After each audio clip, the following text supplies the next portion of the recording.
dinala yung kanin, wala siyang ulam, yung bagoong. Huwag ka ng plastic, di ka manandala. Baboy ka dito eh. Gusto ko ng Ano ban. na naman ang... Ako na naman kinuhaan. Baboy kasi yan. Ay, bakit may bawas na? Yung kanin lang kakainin ko. Ayan, Oh. may alamang. Bigyan mo siya ng isang kutsarang alamang. Hawakan mo nga pala. Ay, kaso may baboy pala yung alamang. Hayaan mo na, kumakain yan siya ng baboy.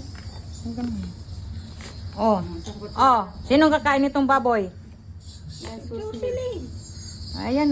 Kasi sabi ko, pati alamang, may alamang naman dito tayo eh. Pulang-pula si Kurdapya ate, oh. Sabi nga ni kuya mo, why you so black?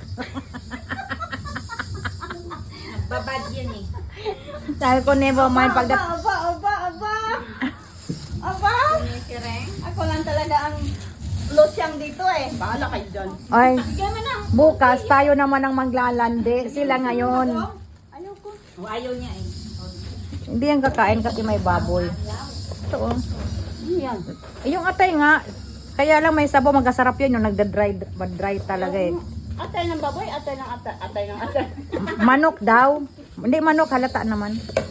Alam ko yung alam ko yung baboy. Hindi rin ako nakain yung. Dapat ano to eh, yung matigas at saka yung atay, di ba yun? Balon-balonan. Balonan. Nilagay mo yung balon-balonan partner. Hindi naman, di ba? Walang balon-balonan. Silo ng pula-pula sa inyo ah. Nagbabad yan eh. Grabe talaga sa dagat to eh. Babad. Di ba nandun ka nagsigig-silpi dun sa dagat? Paano ka pagsinungaling kasama nyo si siya? Kala mo ah. Tingnan mo mga bitbit nila oh, galing sila sa bundok. Uy, galing kayo sa bukidal.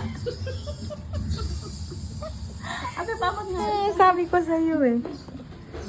Walang stick tong mga to.